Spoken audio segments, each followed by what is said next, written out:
مطابق بھی اللہ کہتا ہے کہ آل انسان پر ایک لمحہ بھی ایسا آیا ہے دہر میں سے کہ جس میں اس کا ذکر نہ ہوا ہو، یعنی زمان سے بھی پہلے اس کا ذکر ہوتا رہا ہے جب کوئی شے نہیں تھی، اس لیے زندگی تھوڑی ہے۔ اب کیا کیا بتاؤں، نماز، مولوی صاحبان میں اپنے شاگردوں سے مخاطب ہوں، آپ لوگوں سے نہیں۔ قرآن کے ساتھ دنیا بہت کھیلتی ہے، پڑھتا ہر کوئی ہے، اور نقوی صاحب میں اکثر کہا کرتا ہوں قرآن تلاوت کے لیے آیا ہی نہیں۔ ہاں، اللہ کو قطعی یہ چاہت نہیں تھی کہ وہ ہماری سریلی آوازیں سنے، وہ اپنی زبانوں سے قرآن سن چکا ہے۔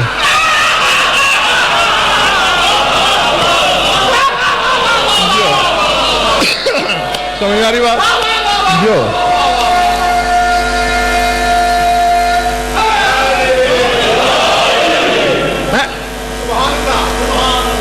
تو پھر ایسے علماء اہل سنت نے لکھا کہ تمہارے امام ششم نماز پڑھ رہے تھے،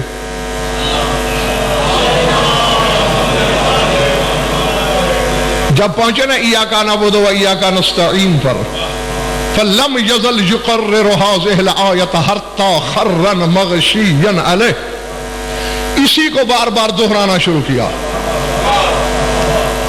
آگے اہدنا الصراط المستقیم نہیں کہا، وَإِيَّاكَ نَعْبُدُ وَإِيَّاكَ نَسْتَعِينُ، دہرا رہے ہیں، دہراتے دہراتے غش کھا کے گر پڑے۔ لوگ حیران ہوا کیا، جاگنا، اب اگر شرح کروں تو پھر شاکر بھائی کو ایک اور خمسہ کرنا پڑ جائے گا، اس لیے شرح نہیں، صاحبان اشارت کے لیے اشارہ کر کے آگے پوچھا لوگوں نے مولا کیا ہوا؟ فرمایا لم ازل اکرر هذه الآیت حتی سمعتها من قائلها، فرمایا میں آیت دہراتے دہراتے پیچھے پیچھے پیچھے پیچھے پیچھے اتنا پیچھے چلا گیا کہ اس وقت میں پہنچا جب اللہ کہہ رہا تھا، میں نے اللہ سے سنا تو غش آ گیا۔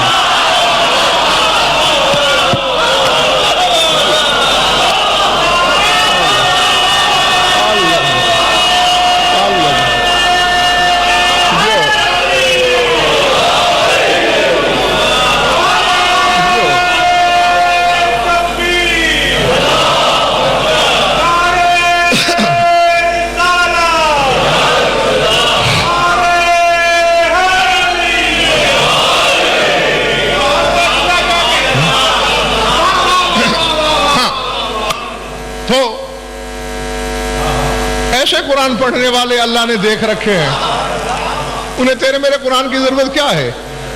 امجد راز کھولنے لگا ہوں، حملے کے بعد اس ممبر کی قسم میری 1000 بار توبہ، عوام کی بات نہیں کر رہا،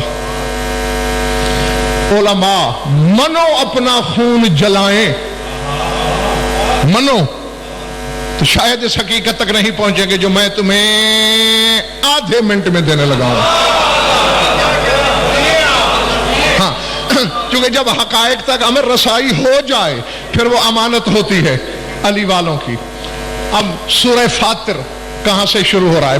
پہلی آیت ہے اگر بھائی، الحمدللہ فاطر السماوات والارض جاعل الملائکۃ رسلا اولی اجنحۃ مثنی وثلاث ورباع۔ جاگنا، اللہ خود اپنی حمد کر رہا ہے۔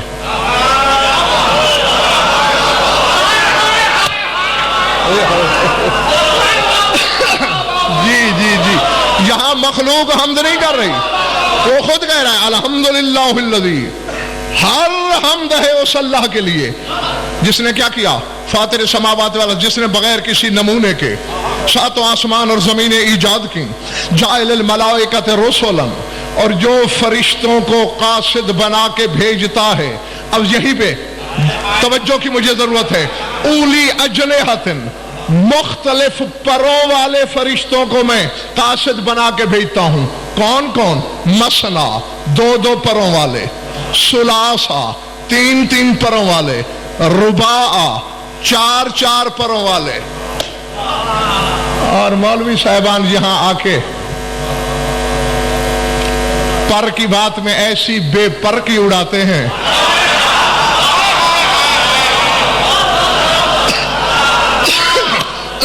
کہ خدا کی قسم علم کوچو بازار میں نوحہ پڑھنا شروع ہو جاتا ہے. اچھا ایمان سے بتاؤ ایک پر سے کوئی شے اڑ سکتی ہے؟ بولو بولو. اڑنے کے لیے کتنے پر چاہیے؟ 2. تو جیسے ایک پر بے فائدہ ہے تیسرا پر بھی بے فائدہ ہے. ٹھیک ہے نا بھائی؟ 4 تو چلو ٹھیک ہیں, 6 بھی ٹھیک ہیں, 8 بھی ٹھیک ہیں. پروں کی تو سردار صاحب حد ہی کوئی نہیں. تیرے رسول فرماتے ہیں میں نے جبریل سے سدرۃ المنتہا پہ شب معراج کہا آج اپنے سارے پر کھول. میں نے گنے 6 لاکھ تھے.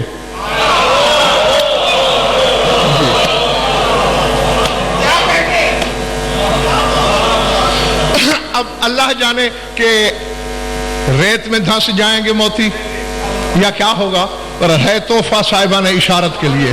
میں نے کہا ہے کہ منوں کے حساب خون جلائے جائے تو ایسے حقائق تک رسائی نہیں ہوتی جب تک خود قرآن کا وارث دیکھنے والی آنکھ عطا نہ کرے. تو نقوی صاحب یہ تو عقل کے ہی خلاف ہے. 3 پر یعنی تیسرا پر بے فائدہ ہے. تو اللہ اس بات پر اپنی حمد کر رہا ہے کہ میں نے 3 پروں والے قاصد بنائے.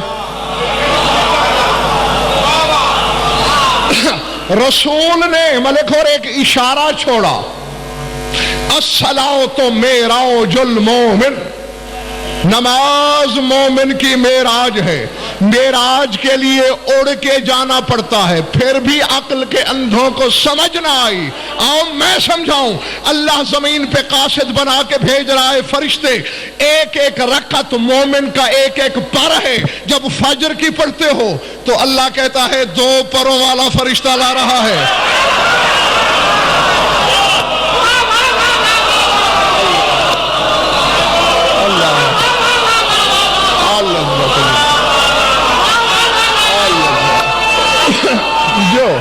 جو سمجھا؟ یہ حقیقت ہے. اور جب نقوی صاحب مغرب پڑھتے ہیں تو اللہ کہتا ہے ہاشمی کے 3 پروں والا لے جا رہا ہے. جب ظہر عصر اور عشاء پڑھتے ہو اللہ کہتا ہے 4 پروں والا لے کے جا رہا ہے. اور جس مومن کی رکعتوں کو پر کہہ کر اللہ اپنے آپ کو حمد کے لائق سمجھے جب امیر المومنین سجدے میں ہوتا ہوگا.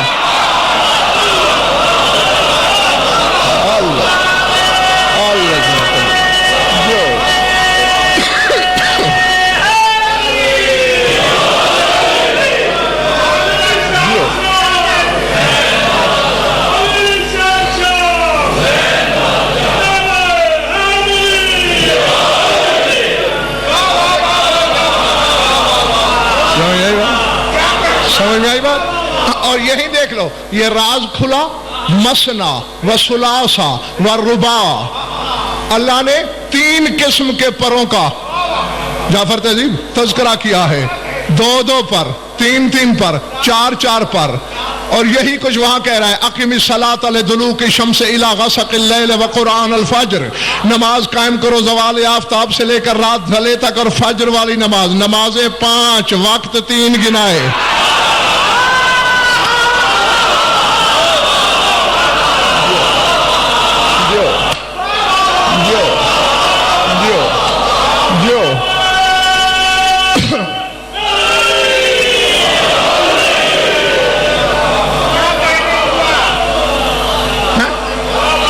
بولے بڑی بات دوستو. جیسا پروں والی بات میں 3 قسم کے پر ایسے اوقات بھی 3. تو یہ کہہ کر پھر رسول سے کہا مجھ سے سلطان النصیرہ مانگ.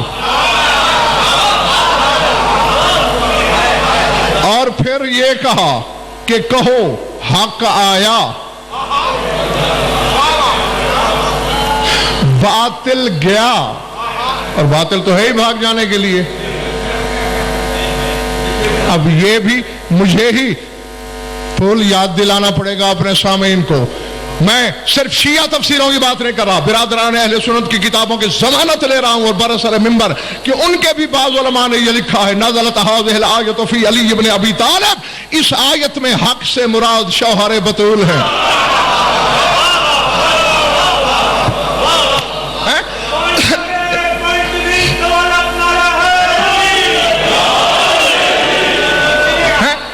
دیکھیں میں 3 جملے بولوں گا شاکر بھائی، نہیں میں نے شاکر سے ہی پوچھنا ہے، بتانا مراد کون ہے۔ توسوی آیا، فلاں مولوی بھاگ گیا، کس کی بات ہوئی ہے؟ نہیں توسوی کون ہے؟ میں ہوں، اچھا جی۔ ہاشمی آیا، فلاں مولوی بھاگ گیا، کس کی بات ہوئی ہے؟ غضنفر آیا اور وہ مولوی بھاگ گیا، کس کی بات ہو رہی ہے؟ بندہ ایک ہے، نام بدل رہے ہیں۔ نہیں وقت لینا ہے لے لو، قیامت تک کا دے سکتا ہوں، یہ میری وسعت ظرف ہے، قیامت تک کا وقت ادھار ہے تمہارے پاس، یا علی کے بغیر کسی کو اس آیت کا مصداق لاؤ، ورنہ اللہ کہنا یہ چاہتا ہے علی آیا باطل گیا ہے۔ تو اب علی کے ٹکڑوں پہ پلتے ہو، علی علی کرتے ہو، کھڑے علی کے دروازے پہ ہو، شک پھر کر رہے ہو۔ اللہ تو کہہ رہا ہے جب علی آئے باطل بھاگ جاتا ہے، تو کہتا ہے علی نماز میں آئے تو باطل ہو جاتی ہے۔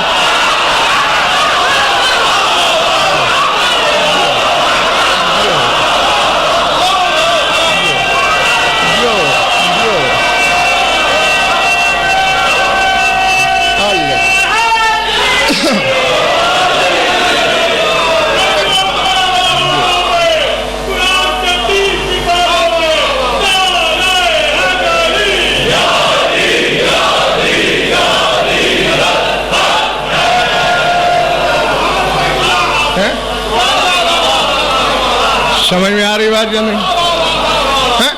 اللہ کہہ رہا ہے کہ علی آئے تو باطل، اور تم الٹ کہہ رہے ہو، پھر بھی دعویٰ ہے کہ ہم شیعہ ہیں۔ نقوی صاحب میں ایک زیارت کا جملہ پڑھتا ہوں اور پھر آپ لوگ مجھے بتائیں گے کہ مراد کیا ہے۔ السلام علی امناء الرحمن و شرکاء القرآن، رحمان کے امینوں پر سلام، قرآن کے شریکوں پر سلام۔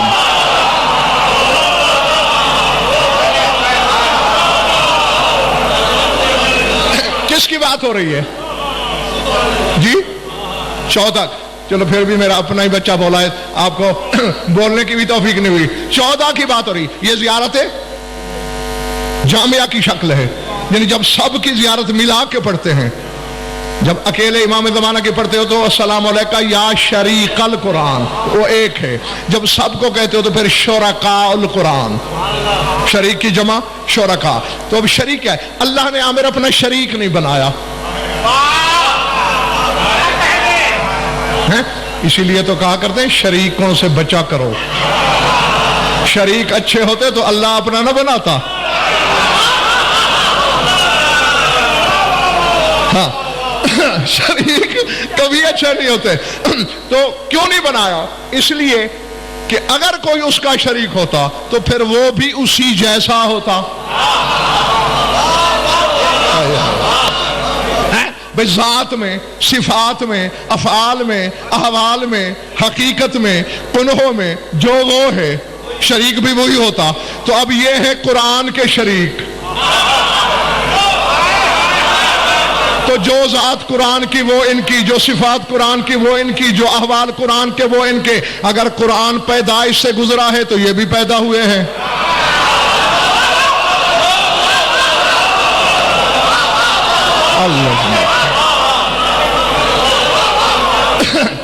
اور اگر قرآن نازل ہوا ہے تو پھر یہ کیوں پیدا ہوئے ہیں بھائی؟ اگر کائنات مل کر قرآن کی مثل نہیں لا سکتی،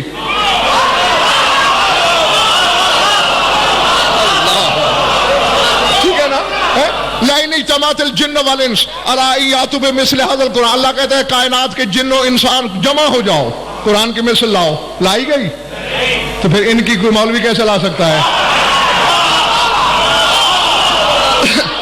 جو صفت قرآن کی، سر اٹھا سر اٹھا، سورہ حامیم السجدہ، قرآن لے آؤ ممبر پہ۔ اللہ کہہ رہا ہے انہ لکتاب عزیز لا یاتیہ الباطل من بین یدیہ ولا من خلفہ تنزیل من حکیم حمید۔ اللہ کہتا ہے یہ نادر کتاب ہے قرآن، یہ قرآن نادر کتاب ہے، اس جیسی نہیں لائی جا سکتی. لا یاتیہ الباطل من بین یدیہ ولا من خلفہ، اور نہ اس کے سامنے سے باطل گزر سکتا ہے.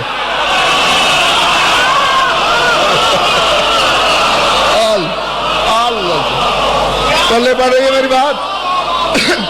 لا یاتیہ الباطل من بین یدیہ، نہ باطل اس کے سامنے سے گزر سکتا ہے، ولا من خلفہ، نہ اس کے پیچھے سے گزر سکتا ہے. یا قرآن میں باطل ملا کے دکھا، یا علی کو نماز میں باطل کہنا چھوڑ دے.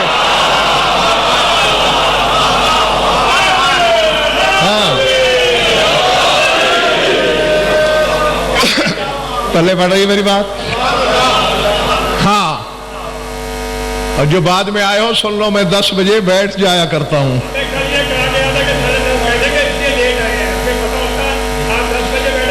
میں نے پچھلے سال بہرحال میں نے یار خود جب پچھلے سال یہ اعلان کیا تھا، میں نے شاکر بھائی سے کہا تھا یہ اگلے سال مجھے چھٹی یا 9 بجے، کیونکہ اس وقت 9 تھے نا پرانے والے. ہاں تو بس جب میں نے خود کہہ دیا تھا، آدھا گھنٹہ نہیں، آدھا منٹ بھی آگے نہیں ہوگا. 10 کا مطلب 10 ہے. ہاں، آل محمد کا ذکر افراد کا محتاج نہیں، افراد اس ذکر کے محتاج ہیں. ہاں، اور میں نے تو وغیرہ بھی اسرار بیان کرنے ہیں، چاہے ایک بندہ ہو چاہے 1 لاکھ ہو. ہاں، یہ تو پھر سمیٹنے والے کا سننے والے کا اپنا اپنا مقدر ہے. تو یہ ساری باتیں کر کے اب سلطان النصیرہ بھی علی، حق بھی علی، باطل کو بھگانے والا بھی علی، اور اس کے بدلے شاکر بھائی اللہ رسول سے سجدے طلب کر رہا ہے، تہجد پڑھوا رہا ہے، اور پھر یہ ساری باتیں کر کے کہہ رہا ہے وَنُنَزِّلُ مِنَ الْقُرْآنِ مَا هُوَ شِفَاءٌ وَرَحْمَةٌ لِّلْمُؤْمِنِينَ. ہم تو قرآن میں سے وہ چیز نازل کر رہے ہیں جو مومنین کے لیے شفا ہے. اللہ جی پہلے پڑھی پچھلے محلے والوں، گھبرائے ہوئے تو نہیں ہو. وَلَا يَزِيدُ الظَّالِمِينَ إِلَّا خَسَارًا، مگر ظالمین کے لیے نقصان بڑھا دیتا ہے یہی قرآن. کیوں نقوی صاحب کیوں؟ اب دیکھیں، بخار ہو رہا ہے اور پیناڈال ایکسٹرا کھا لو، ٹھیک ہے نا؟ میں نے زہر کا نام تو نہیں لیا. تو پریشان کیوں ہو گئے؟ کبھی نہیں کھائی پیناڈال؟ کھائیے نا، تو پھر صحیح دوائی بتائی نا. اب اگر بھائی پیناڈال غضنفر کھائے جو خود کو عالم کہتا ہے، اس پر بھی وہی اثر. میرا ملازم کھائے جو ان پڑھ ہے، اس پر بھی وہی اثر. چلیں یہ تو مومن ہے. کوئی کافر کھائے، اس پر بھی وہی اثر.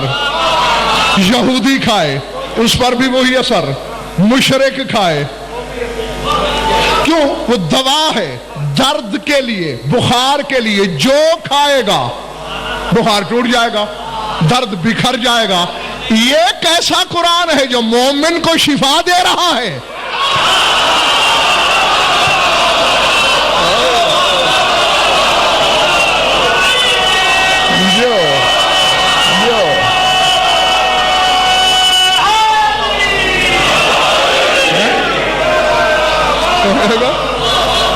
اور ظالم کے لیے خسارہ بڑھا رہا ہے.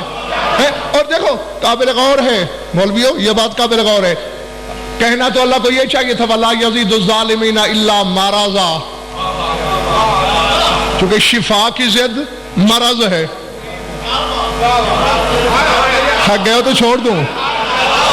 شفا کی ضد بیماری ہے نا، مرض ہے نا. تو اللہ کو یہ کہنا چاہیے تھا یہ قرآن مومن کے لیے شفا ہے، ظالم کی مرض بڑھاتا ہے.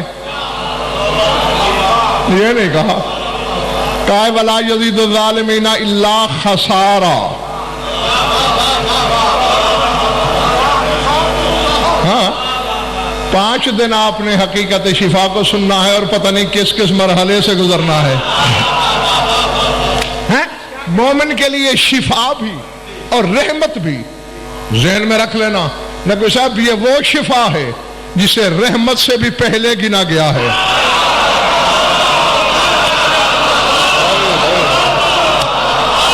اللہ اکبر۔ ننزل من القرآن ما ہوا شفاء و رحمت، رحمت بعد میں، شفا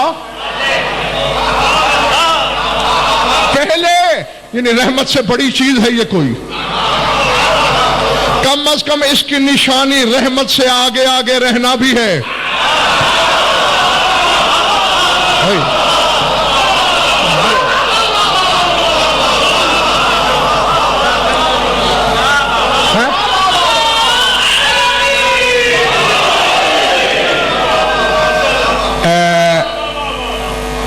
بھائی میرے، اگر کل رات جاگتے رہے ہو تو بہتر ہے گھر جا کے سو جاؤ۔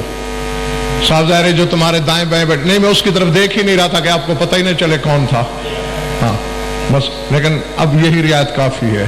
اب سوئے تو اب میں نام لوں گا تمہارا، نام سے مراد یہ ہے کہ اب اشارہ کر دوں گا کہ یہ ہے۔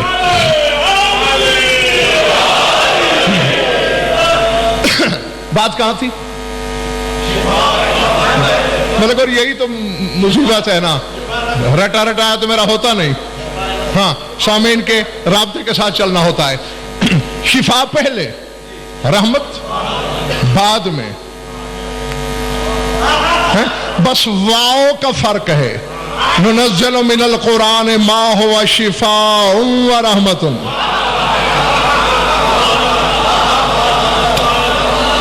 اب واؤ حرف ہی ہے نا، الف سے یہ تک 28 حروف تہجی ہیں۔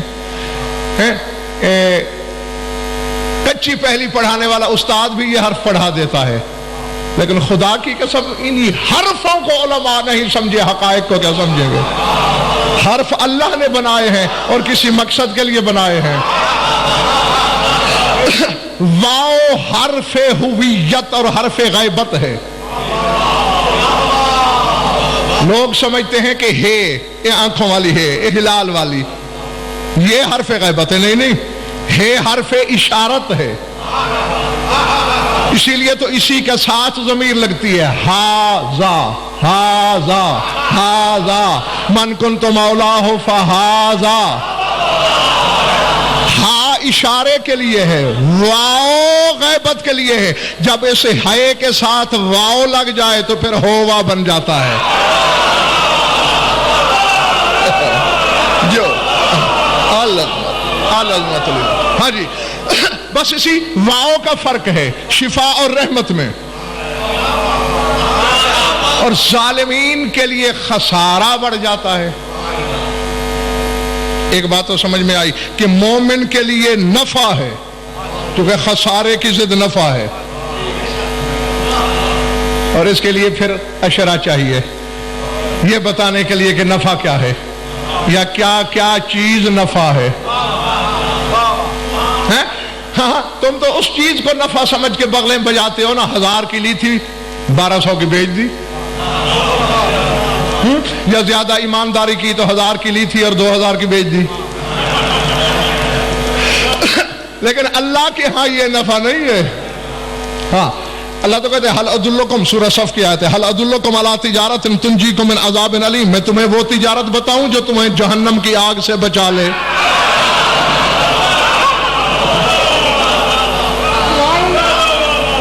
ہاں اللہ کے نزدیک وہ نفع ہیں، وہ منفعتیں ہیں۔ تو ظالم کے لیے خسارہ، جبکہ ابھی میں نے مثال دی کہ جو درد شکن گولی ہے جو کھائے، مذہب تو نہیں پوچھتی نا، کیوں خان صاحب عقیدہ پوچھا ہے کبھی گولی نے کہ مومن ہے تو بخار اتاروں گی، اگر کافر ہے تو 102 کی بجائے 106 پہ کروں گی؟ نہیں، سب کا اتر جاتا ہے۔ لیکن یہاں معاملہ برعکس نظر آ رہا ہے۔ کیوں؟ آپ بھی شاید تھک گئے۔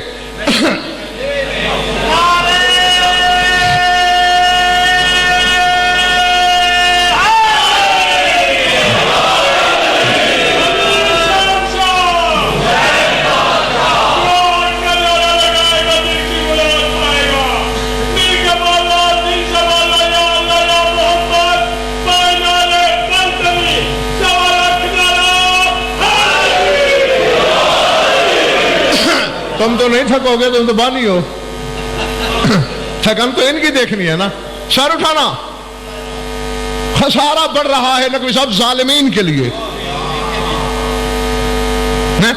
یہ اگر وقت نے اور آپ کی طبیعت نے اجازت دی تو کسی مجلس میں بتاؤں گا کہ ظالم کون کون ہو سکتا ہے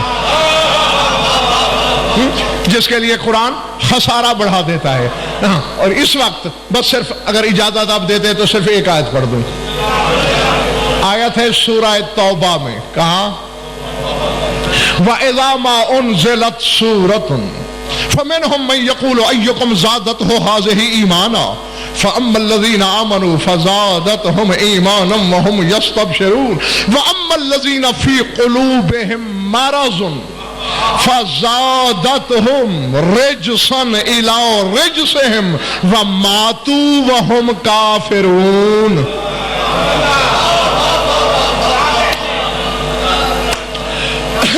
اللہ کہتے ہیں جب بھی قرآن کی کوئی صورت نازل ہوتی ہے فَمِنْهُمْ مَنْ يَقُولُ، اے رسول تیری محفل میں بیٹھنے والوں میں کچھ ایسے بھی ہیں جو یہ کہتے ہیں اَيُّكُمْ زَادَتْهُ هَٰذِهِ إِيمَانًا، اوے اس صورت نے تم میں سے کسی بندے کا ایمان بڑھایا؟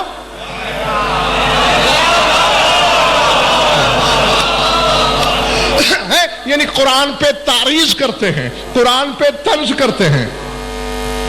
بیٹھے تیرے سامنے میں ہے. آگے اللہ خود کہہ رہا ہے فَأَمَّا الَّذِينَ آمَنُوا فَزَادَتْهُمْ إِيمَانًا وَهُمْ يَسْتَبْشِرُونَ. ہاں جو مومن ہیں ان کا تو یہ سورت ایمان بڑھاتی ہے.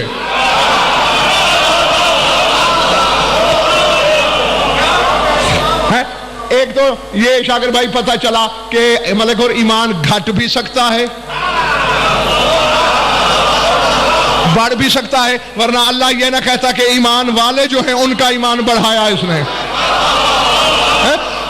فَزَادَتْهُمْ إِيمَانًا، مومنین کا ایمان بڑھایا. وَهُمْ يَسْتَبْشِرُونَ، اور وہ یہ آیتیں سن کے خوش بھی ہوئے.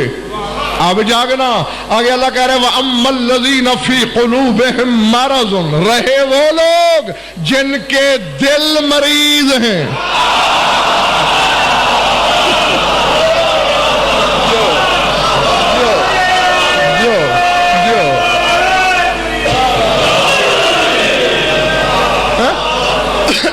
اَمَّا الَّذِينَ فِي قُلُوبِهِمْ مَرَضٌ، جن کے دلوں میں مرض ہے. تو پھر کیا ہوتا ہے؟ سر اٹھانا. فَزَادَتْهُمْ رِجْسًا إِلَىٰ رِجْسِهِمْ، تو پھر یہ آیت ایسے مریضوں کا رجس بڑھا دیتی ہے.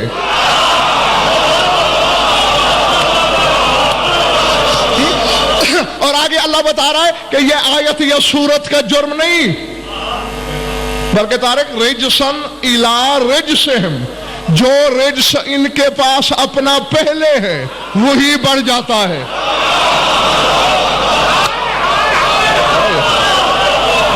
اللہ اللہ اکبر، العظمت للہ. سمجھ میں آ رہی میری بات دوستو یا نہیں؟ تو اب جسموں کی بیماری ملک عباس ملک اور کوئی بڑی بات نہیں ہے. ہاں، اور یہ جو قرآن ہے یہ جسم کی بیماری غیر مومن کی بھی دور کر دیتا ہے.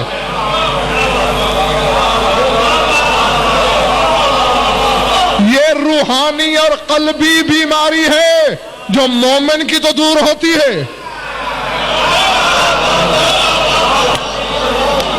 لیکن جو پہلے سے دل کے مریض ہیں ان کا مرض نہیں، رجس بڑھ رہا ہے.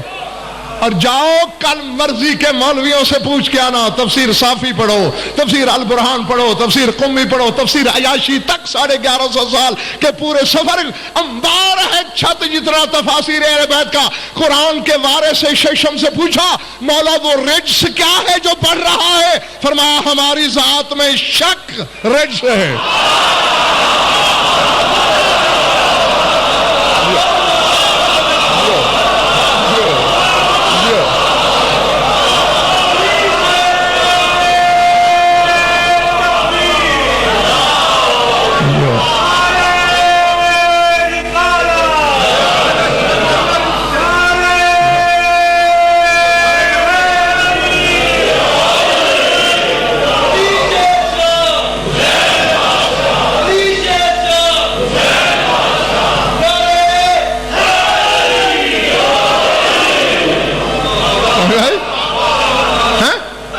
رجس ہم میں شک کرنے کا نام ہے. اور اب یہ بھی میں یاد دلاؤں، انما یرید اللہ لیذھب عنکم الرجس اہل البیت. اللہ کا ارادہ ہے، اللہ کا، رحمان کا نہیں، رحیم کا نہیں، رب کا نہیں، غفور کا نہیں، رزاق کا نہیں، اللہ کا. جب سے وہ اللہ ہے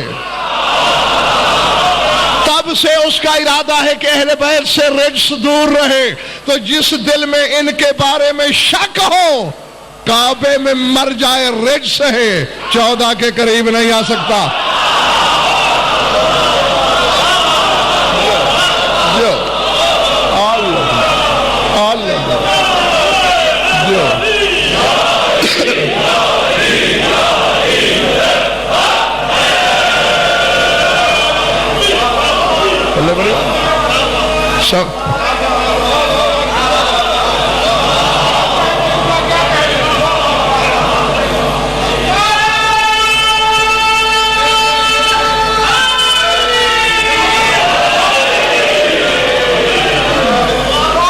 سمجھے ہیں؟ اب ایک تعریف تو ظالم کی خود بخود آپ لوگ سمجھ گئے ہوں گے، جو ان میں شک کرے وہ ظالم ہے، وہ رجس ہے. اور ملک قرآن الٹا اس کا رجس بڑھا رہا ہے.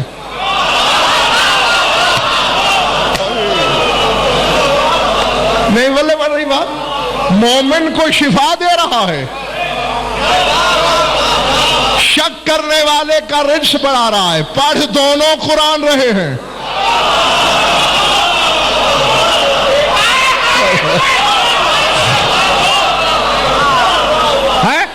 اب وہ حدیث نبوی ملک اور سمجھ میں آ جانی چاہیے. جاؤ شیعہ اپنی پسند کے علماء سے پوچھ کے آنا، برادران اہل سنت اپنی مرضی کے علماء سے پوچھ کے آنا کہ 73 فرقے کی کتابوں میں تمہارے رسول کی یہ حدیث ہے یا نہیں. رسول فرماتے ہیں رب طالل للقرآن والقرآن یلعنہ. کتنے قاری قرآن کے ایسے ہیں وہ قرآن پڑھتے ہیں، قرآن ان پہ لعنت کرتا ہے.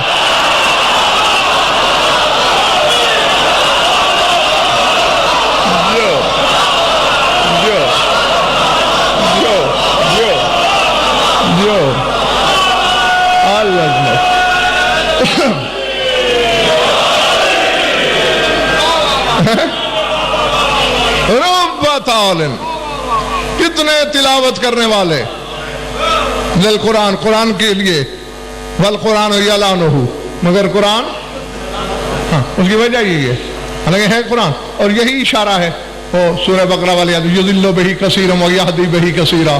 اللہ کہتے ہیں کثیر لوگ قرآن پڑھ کے ہدایت پا گئے، کثیر لوگ قرآن پڑھ کے گمراہ ہو گئے.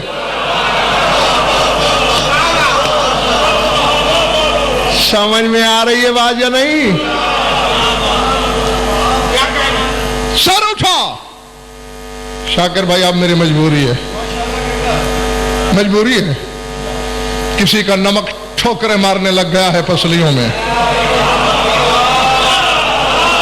جس کا نمک وقار نقوی چکھا ہے وہ کہہ رہا ہے کہ میرا نمک بھی تو حلال کرنا.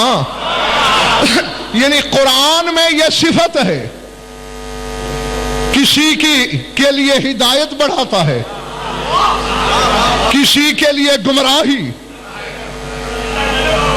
علی فرماتے ہیں جس دل میں ہوں گا وہ جس کا دل بھی ہے وہ سب کچھ ہو سکتا ہے، گمراہ نہیں ہو سکتا.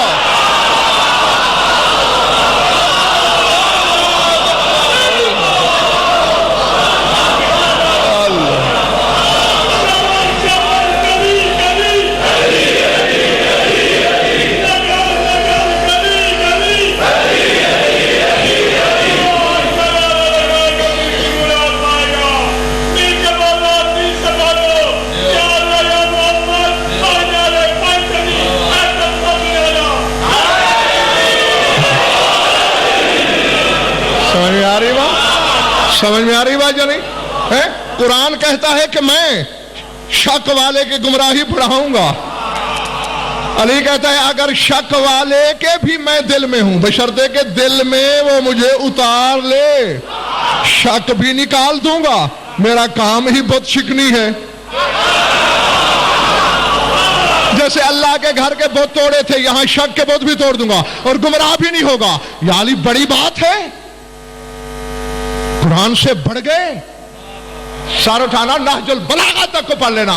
علی فرماتے ہیں حزیان نبوت میں ہوں، میری اولاد پھر حجت خدا ہے۔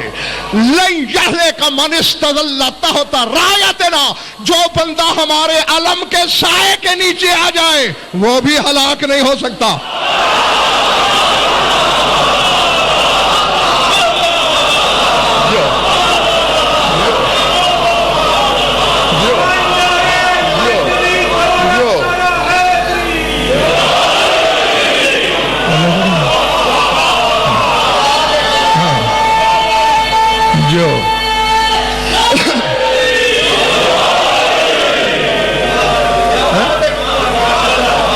سمجھ میں آئی بات یا نہیں؟ ہاں تو درود پڑھ لو مل کر بآواز بلند۔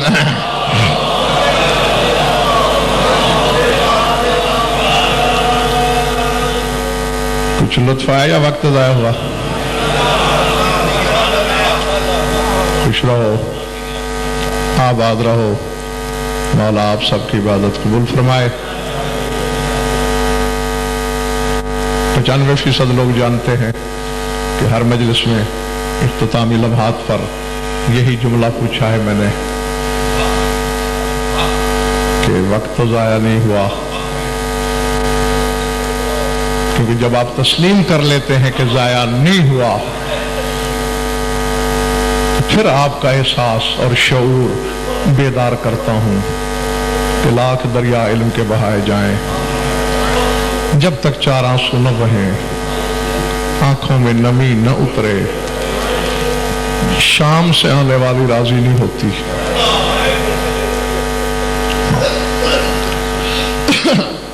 ذات واجب کی قسم منبر پہ کہہ رہا ہوں اور مصائب کے لمحات میں کہہ رہا ہوں، غم شبیر میں بہنے والے آنسو کی اگر حقیقت پہ میں بحث شروع کروں، کم از کم 10 اشرے چاہیے مجھے، 100 مجلس، پھر جا کے آپ کو پتہ چلے گا کہ اس آنسو کا جوہر کیا ہے، اس کی خاصیت کیا ہے، اس کی قیمت کیا ہے، یہ بنتا کہاں سے ہے، نکلتا کیسے ہے، اور آنکھوں سے ٹپک جانے کے بعد جاتا کہاں ہے۔ اتنا تو تم نے سن ہی رکھا ہے نا کہ وہ بطول جس کی چادر کو آدم سے عیسیٰ تک 1,24,000 نبی نہیں چھو سکتے، وہ اپنے رومال میں حبداروں کے آنسو جلد کر لیتی۔ اللہ اکبر۔